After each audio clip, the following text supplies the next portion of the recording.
After breaking up, he decisively quit his job and prepared to go abroad to develop his career, but suddenly his ex-girlfriend, who was also his former boss, suddenly showed up at the airport to win him back. She said she had fired her assistant and that from now on he would be the second in command at the company. However, just when he had decided to give up going abroad to stay with her, she shook his hand off and called the assistant to flirt. "Mateo, you won. This useless guy really thought I would try to keep him." She then sneered and said to him, "It was just a joke. Did you really take it seriously? If you want to leave, then go. This time no one's going to stop you." Colleagues around them laughed at him as if he were a dog who would turn back the moment she waved her hand. But what they didn't know was that the only reason he had given up going abroad was because his new company had just completed an acquisition and he was going to be their new CEO. Chapter 1. When the CEO's ex-girlfriend, Isabella, proudly told him that the retention she had just made was just a joke, he wasn't offended at all. He simply took out his phone and ordered a taxi back to his place. The colleagues who were present looked at him with mocking expressions and sneered. "Ethan, the CEO already said she has no intention of keeping you. What are you still doing standing there? Aren't you buying your plane ticket to leave? Didn't you say you had an offer abroad? What's going on now? They don't want you anymore." Isabella watched them indulgently, not stopping them from attacking him with their mockery. This kind of uncomfortable workplace harassment had surrounded him a few years ago. Back then, he would have responded feeling deeply offended. His girlfriend, who was the CEO, never defended him. But now he felt nothing, didn't even seem sad. He just felt like he was watching a clown show. "My business doesn't seem to concern you, does it?" he said indifferently. Isabella snorted disdainfully, looked him up and down with a look of contempt. "At this point, are you still denying it? With your capabilities, if it weren't for me supporting you all these years, you'd probably have no food to eat. Going abroad? What a joke." Yes, he was a graduate from a prestigious university. He left a high-paying job that many would envy. He was by her side since she started from scratch, but to Isabella, he meant nothing. It was because of her support that he could be where he was. He laughed inwardly. He once loved Isabella deeply. Even if after years of struggle he was still just a manager, he would never have complained. But it was only when she, because of a new assistant named Mateo, started taking his projects and giving them to him. She even blamed him for the issues he caused, making him carry the burden, and with that, she lowered his salary and suspended him while promoting Mateo and giving him a raise. That was when he finally realized that this love which he alone had maintained was no longer worth it. So he resigned and broke up with her, deciding to go abroad. But he didn't expect that just as he was about to board the plane she would come to make this joke. He wasn't sad at all, just surprised. How could he have been so blind to fall in love with a woman like this? He shook his head, not wanting to waste any more time with her. "You're right about everything. Can I leave now?" He turned to walk away, but suddenly Isabella grabbed his hand, looked him in the eye, and said with disdain, "What a good actor you are. We already figured out that the excuse of going abroad was a lie, and now you're still acting. For old time's sake, I'm going to give you a chance. Come back with me. I'll make you Mateo's assistant." Seeing her attitude of benevolence, he finally understood the true purpose of Isabella's joke. On the outside, it looked like a bet with Mateo to see if he would give up, but in reality, all she wanted was for him to stay at the company to continue being her servant, working for her and Mateo. There's no denying that Isabella had planned Mateo's future well. She promoted him, raised his salary, and sent him support. Meanwhile, he, who had worked step by step to help her fulfill her dream of being the boss, had everything taken away from him. She paved the way for Mateo without hesitation. He laughed in disdain. "With Mateo's level, he doesn't even deserve my help."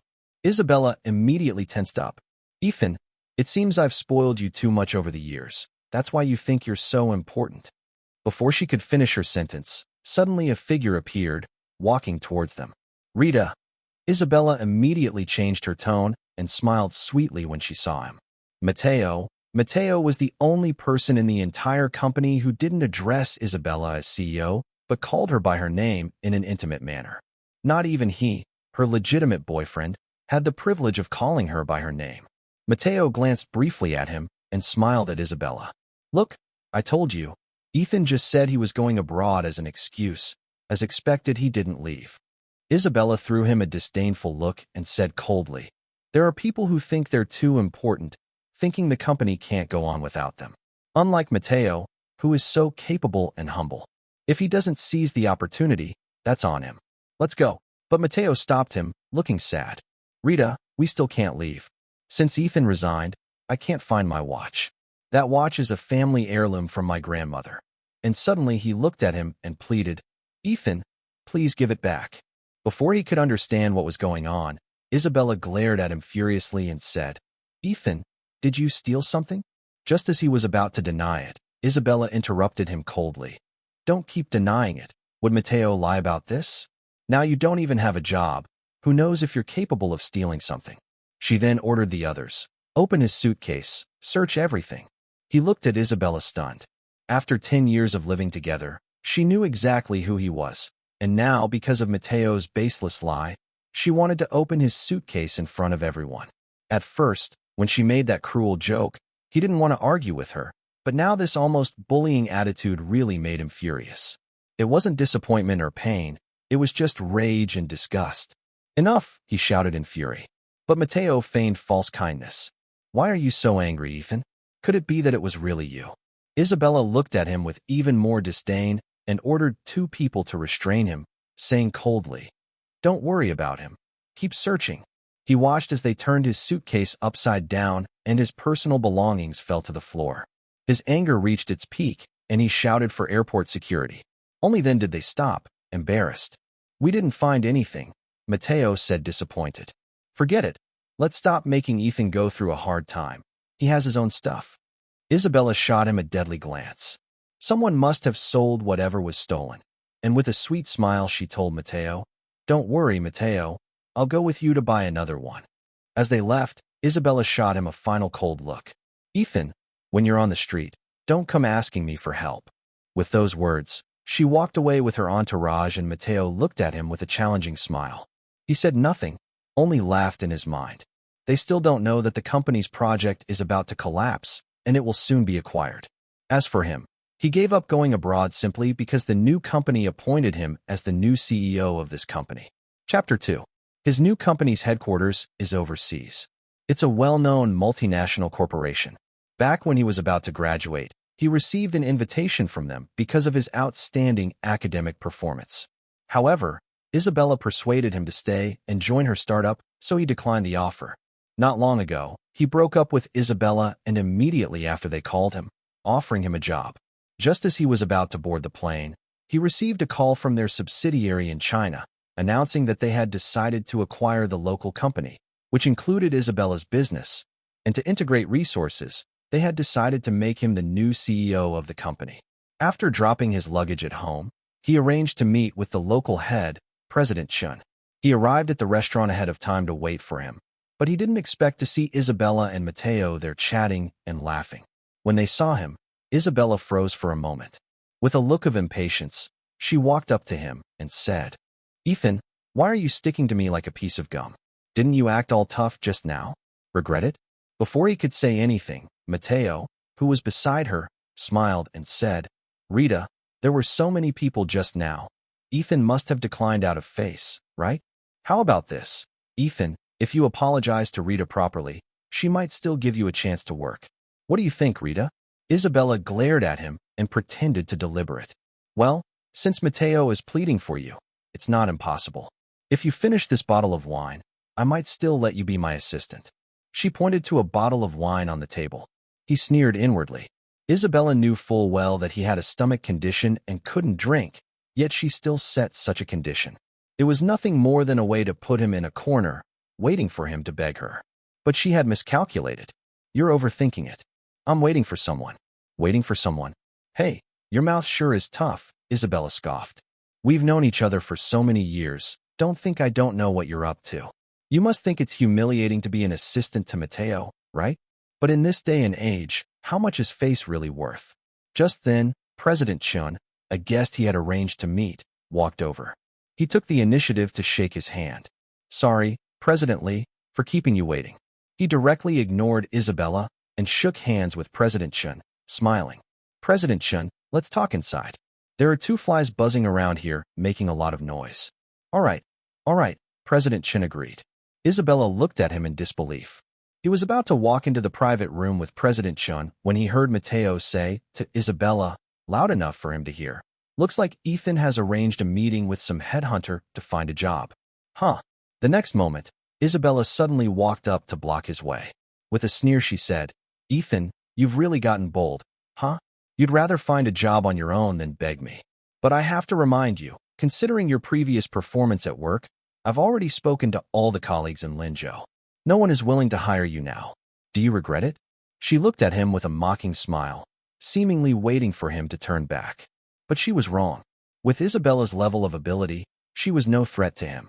And because of his departure, Mateo had taken over all major projects and the company was now facing numerous risks, on the verge of bankruptcy. But she was clueless about it. He said calmly, "Isabella, confidence is a good thing, but I hope you'll keep the same mindset when your company gets acquired after going bankrupt." "Ethan, you..." Isabella, furious, was about to curse at him, but she suddenly turned to look at President Chun. She pulled out a business card and handed it to him. With an arrogant tone, she said, "CEO of the Sun Group, Isabella. Ethan was my former employee and he was dismissed for misconduct. I suggest your company be cautious in hiring him." After finishing, she shot him a glance, linked arms with Mateo, and arrogantly left. President Chin frowned and looked at him, holding the business card. "This just a clown," he said with a slight smile. President Chin casually threw the business card into the trash can. They entered the private room and discussed the acquisition of Isabella's company. They would make a big deal out of the Sun Group's project falling apart and seize the opportunity to buy it at a low price. President Chin also brought out a personnel list from the original company and asked him to help optimize it. He was well acquainted with everyone's business abilities and personalities, so he promised to provide a plan as soon as possible. After finishing the discussion with President Chin, he returned home. But as soon as he walked through the door, he saw Isabella sitting on his couch.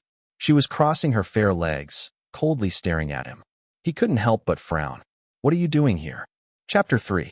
He glanced at the door in his house. Then he remembered that after their breakup he had forgotten to delete her fingerprint from the system. Isabella didn't answer. Instead, she coldly said, "Who told you about the bankruptcy and acquisition of my company?" He was busy changing his shoes and didn't bother responding to her. Her face darkened even further. "As you wished, the company really did go bankrupt," she said. He raised an eyebrow, surprised at how quickly President Chun had acted. It was only noon, and by the afternoon everything had been settled. Isabella continued, "Ethan, although I don't know how you found out about this in advance, don't get too happy too soon. This acquisition was done by a large corporation, and they'll help me address the problems from our previous projects. I'm still in charge of the company's management." He made himself a cup of tea, not at all surprised. Of course he knew that the reason the original staff was still in place was simply because his optimization list hadn't been finalized yet. "So what?" he asked casually. Isabella stared at him intently. "I want you to hand over the previous client resources to Mateo, and I'll arrange for you to be a manager in the new company. You need to understand, with the help of the parent company, Sun Group will only become stronger. I'm offering you the manager position as a bargaining chip. It's already a pretty generous offer." He suddenly smiled. She said it so confidently, as if she were giving him a huge favor, but he knew all too well that after the company was acquired, President Chun would publish the development documents he had written. One of the key points was that positions in the new company would be based on individual ability.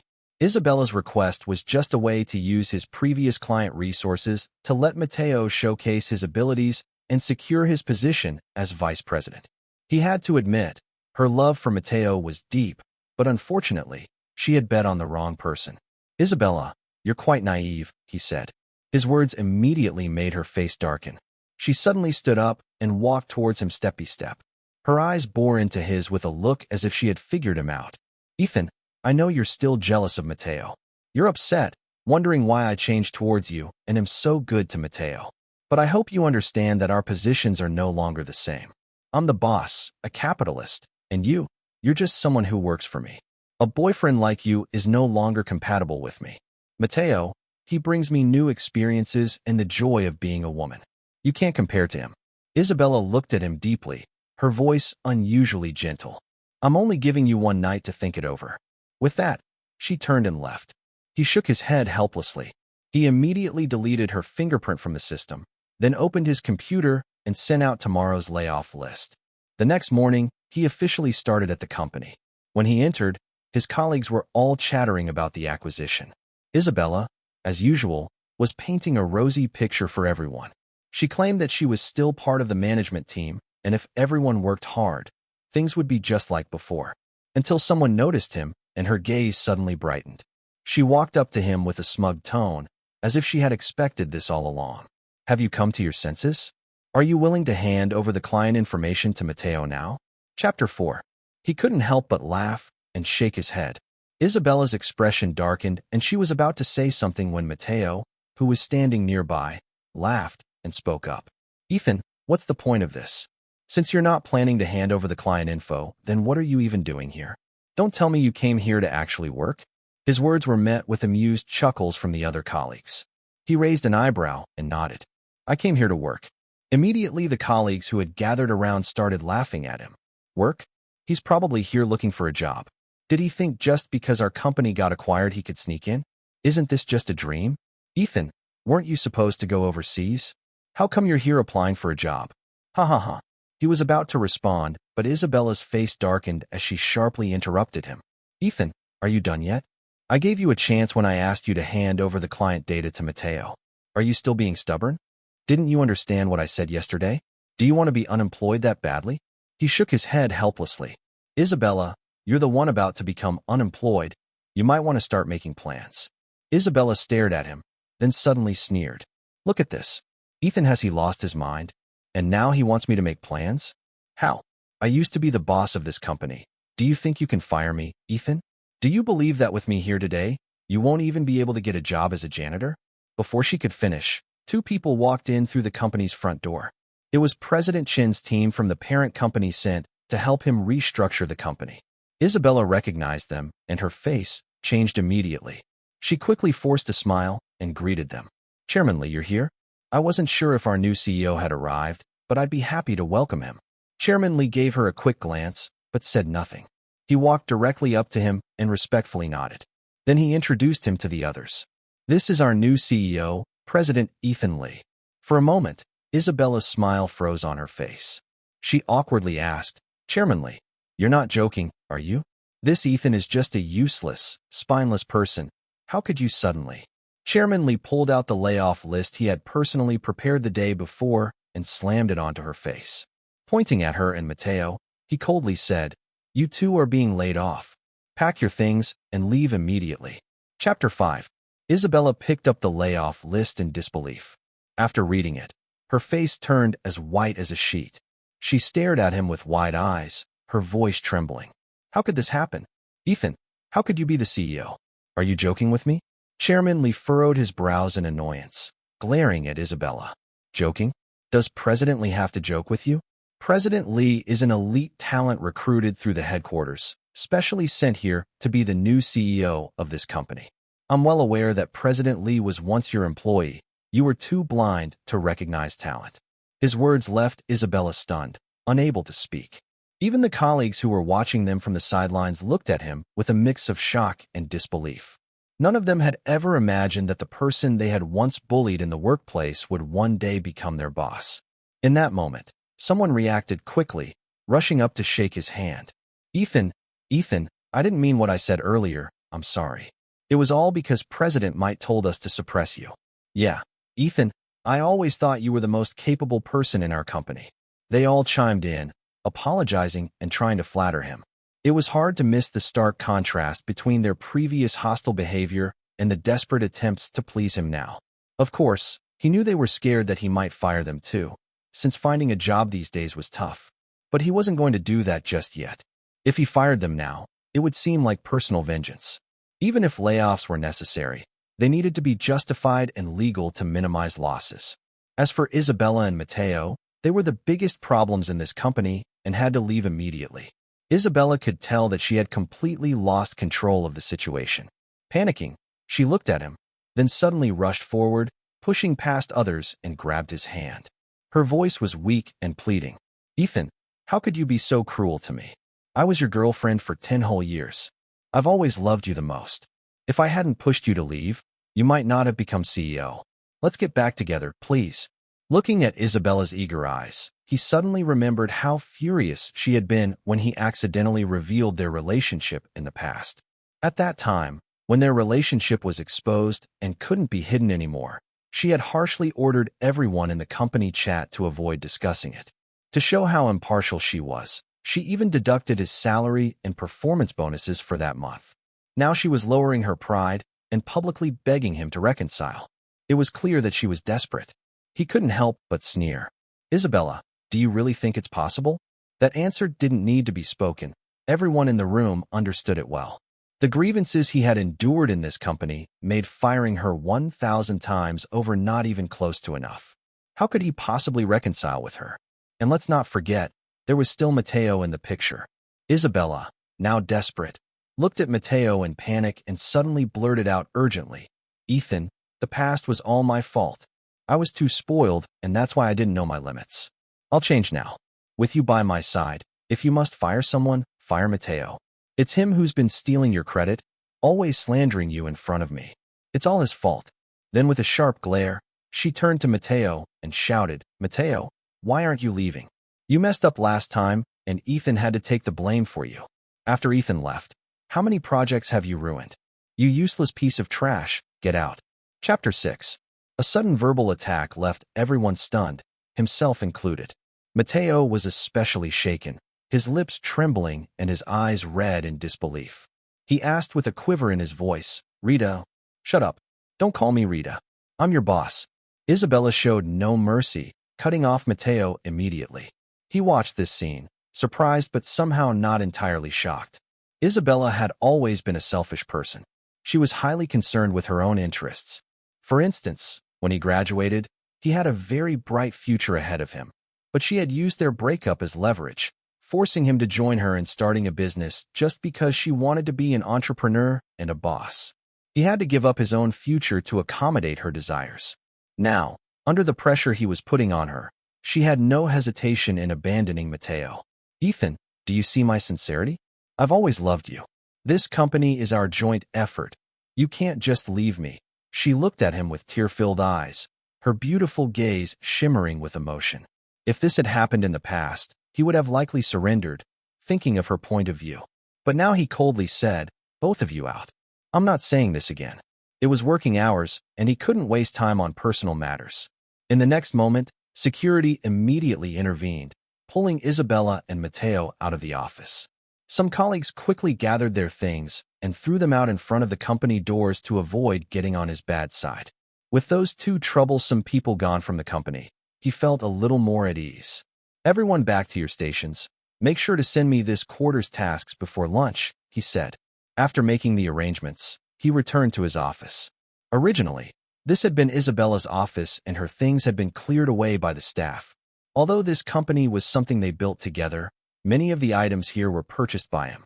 He had never really had the chance to come in. That was because Isabella had said, I'm the boss and you're an employee, it's not appropriate. But when Matteo spent every day in the office joking around with her, she never mentioned that reasoning. Never mind, it's all in the past now. He ordered new office supplies online. He wasn't going to use anything that Isabella had left behind. Around noon, a colleague quietly knocked on his door and came in with something to show him. Boss, this is something that happened at the company entrance. Do you want to see it? He handed him a video that had been secretly filmed. He clicked it open and saw Isabella and Matteo being dragged out by security. Both of them looked furious, clearly agitated. Matteo grabbed her, questioning why she had treated him that way earlier. Isabella, however, suddenly dropped her selfish facade, gently stroking Matteo's face, and said softly, I had no choice. We had to save one of us so the other could be rescued. But I didn't expect Ethan, that ungrateful bastard, to show me no mercy. Matteo still looked hurt, but his voice softened. Rita, is this really how you feel? Isabella cupped his face, giving him a light kiss on the lips. Of course, she spoke to him in a coaxing tone. Be a good boy and go back for now. I'll think of a way. Matteo suddenly pushed her against the wall, kissed her deeply for a long while, then gasped and nodded. The video cut off abruptly. The colleague, speaking in a hushed voice, said, Boss, you really need to watch out for Isabella. She's already betrayed you. We were all too scared to speak up back then. Isabella was the boss, and we were afraid she'd come after us. Actually, those two have been involved for 3 years. He was at a loss for words, unsure of what to feel. Everything seemed absurd. What had he loved all these years? What had he really been involved with? He didn't let the colleague continue telling him more. He simply asked him to leave, and then he turned his focus back to his work. That evening, as he was about to open his door to head home, a shadow suddenly flashed behind him. Before he knew it, someone grabbed him from behind, and hot, erratic breaths brushed against his face. Ethan, Chapter 7. The woman's voice was soft and seductive. Her hands were all over him, pushing him step by step into the room. Just as she was about to get closer, he forcefully pushed her away and turned on the light. Isabella stood there, disheveled and dazed, staring at him with a hurt expression. "Ethan, what are you doing?" A wave of disgust surged inside him. Yesterday, around the same time, she had sat on his sofa waiting for him to return, threatening him to hand over client information. She had been so high and mighty then, but now she was trying to seduce him with this kind of act. How many faces did this woman have that he had never seen before? "Get out." But Isabella didn't give up. "I won't leave, Ethan. Can you really let me go? I love you. I've given you my youth. You can't be so heartless. You're just jealous of Mateo, right? I've already dumped him, so why are you still acting like this?" Had he not seen that video at noon, he might have believed her words. Of course, he had no intention of getting back together with her. He just felt that whatever she did, he wouldn't be surprised anymore. "Isabella, we've already broken up. Can you stop bothering me?" He held his temper and spoke to her. But Isabella started crying harder. "Don't you remember the vows you made to me? You promised you'd love me for life. You said it yourself. Ethan, just forgive me this once. Just once." She then pulled a small box out of her pocket and opened it to reveal an exquisite watch. She looked at him eagerly. "This watch is customized. I didn't give it to Mateo.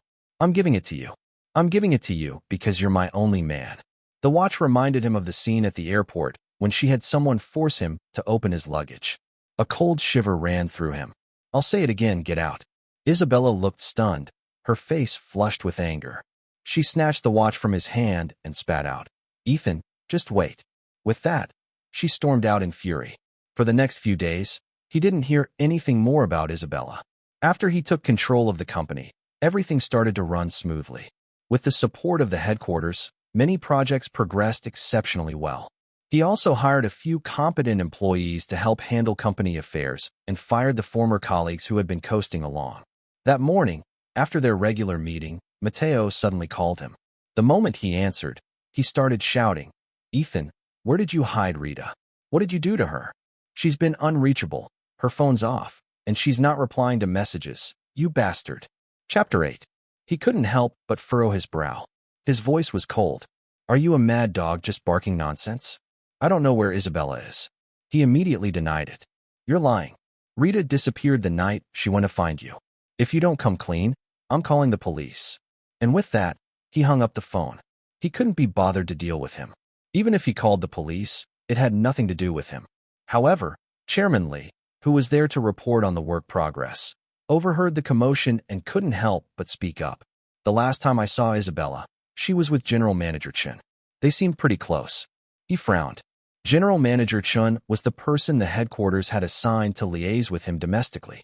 Why would Isabella be involved with him? Before he could think too much, Chairman Lee quickly clarified. Isabella approached General Manager Chun. "I'm not sure if she drugged him or if it was his doing, but the two of them have been together frequently." Chairman Lee also sent him a video of Chun and Isabella eating together. He looked worried as he added, "I'm not sure if Isabella has any more plans for the company. Chun was in charge of the domestic subsidiary, and I was sent from the overseas headquarters, so this situation could be tricky." He nodded, acknowledging what he said. Then he forwarded the video to Mateo.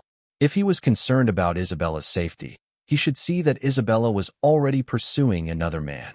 He was curious about how he would react. That evening, trouble erupted. After a meeting with Chairman Lee, they were heading to a nearby restaurant when they saw Isabella being dragged out of a private room by an elegantly dressed middle-aged woman. Her small Chanel coat had been torn, and she was badly bruised. The crowd around her snapping pictures. But General Manager Chun was nowhere to be seen. "You damn fox, how dare you seduce my husband, you bitch. Who do you think you are? You're nothing but a cheap slut. After you've had your fun, what else do you want? Isabella, beaten and bloodied, managed to get to her feet. When she saw Mateo in the crowd, she lunged toward him, furiously yelling, "Mateo, this is all your fault. You've already ruined me, and now I finally get close to General Manager Chun, and you stab me in the back." Mateo slapped her hard across the face. His expression contorted with rage. "How dare you blame me? You told me to beg Ethan for help. But how did you end up in the bed of some old man? I called you so many times. I almost knelt down to find you, and you betrayed me. You bitch." Isabella's lip bled as she glared at Mateo, then lunged at his face, clawing at him, straddling him as they began fighting. "If it weren't for you, Ethan wouldn't have broken up with me. You're just a kept boy. Who are you to tell me who I sleep with? We were just a casual fling. Did you really think you were my man? Are you an idiot?" Isabella had trained with him in boxing for 2 years, and she fought dirty, landing heavy blows on Mateo. But Mateo, in pain and enraged by her insults, snapped. He started pounding his fists into Isabella's body. Chapter 9. He couldn't help but feel a sense of satisfaction. The dog-eat-dog drama was, as expected, quite entertaining. At that moment, the police arrived, separated the two, and took them away, dispersing the crowd. A week later, Isabella was released while Mateo was still locked up. He wasn't concerned about their affairs, but a month later, at a business collaboration meeting, he ran into Isabella. She was arm in arm with an older man, acting as if she were the mistress of the house. It wasn't General Manager Chun, but Pablo, a business owner interested in cooperation. "Fancy meeting you here, Ethan. I heard you're after my husband's project. If you kneel and beg me right now, I might consider it." He frowned as he looked at her. Isabella still looked beautiful, but her aura now exuded a kind of sly allure. She gazed at him arrogantly, as if she still saw him as just a dog, submissive to her every whim. He ignored her completely. From what he heard from friends, Isabella had seduced Pablo within just a week. But he found this odd. Pablo was well known in the industry for being driven solely by profit. Given his age, experience, and social status, he had seen every kind of woman. Why would he be interested in Isabella? He had someone investigate. Sure enough, something suspicious came up. After Isabella got close to Pablo, his company rapidly secured several key projects. These projects were ones that had previously been of interest to General Manager Chun. Upon further investigation, he learned that Isabella had stolen commercial secrets from Chun. She had used this information to strike a deal with Pablo. Of course, he wasn't about to let this slide. After gathering the evidence, he submitted it to the court, filing charges against Isabella for stealing commercial secrets. When Isabella found out, she stormed into his company demanding answers. She cursed at him furiously. "Ethan, get out here, you despicable bastard. What did I ever do to you for you to ruin my life like this? I must have been blind to have been with such a disgusting man." When he went out to confront her, she tried to push and shove him. The security guards immediately stopped her. He coldly stared at her and said, "Isabella, everything that's happening is the result of your own actions. If you really had a clear conscience, why would you be causing all this trouble?" At that moment, all he felt for Isabella was disgust and revulsion, a woman so selfish and willing to do anything to achieve her goals. He had wasted 10 years of his life on her. "Throw her out," he coldly ordered, then turned and went back to work. A week later, the court delivered its judgment. Isabella was sentenced to 5 years. General Manager Chun was also suspended from his position due to his involvement with Isabella, and he temporarily took over all his responsibilities. When Isabella was released from court, he was just about to get into his car when he saw a limping figure approaching him. As the figure came closer, he saw that it was Mateo. His once handsome face had become rough, covered in stubble, and worn with age. There was a deep scar across his face. He couldn't help but furrow his brow. He wondered if the scar was from that street fight he had with Isabella, but his limp. Chapter 10. "Mateo," he called out. He looked up at him, his eyes filled with regret. "Ethan, I came here to apologize. Years ago, I took your projects and made you the scapegoat, stealing your position. I'm sorry. After spending time in jail, I've had a lot of time to reflect. Isabella brought all of this upon herself, and I too am just as guilty. I wish you all the best." He looked at him, confused. He couldn't understand why he was suddenly confessing to him. Tears suddenly welled up in Mateo's eyes. His voice trembled slightly. I loved her so much. I thought if I took her from you, I could have everything. I was just a fool, wasn't I?" With a bitter laugh, he shook his head and turned to leave. Since then, he never saw Matteo again. Isabella, however, sent someone to pass on a message, asking if he could visit her, claiming she was lonely. He paid no attention to it. He had long since severed ties with her, and her life was no longer his concern. 5 years later, his company's value had grown exponentially, and the headquarters officially appointed him as the head of the domestic branch. His career was shining bright. Later, he heard from mutual friends that Isabella had been released from prison. Her mental state had deteriorated. She was taken back to her hometown by her family, where she married and had children. As for him, his future continued to unfold, and he intended to live the rest of his life for himself.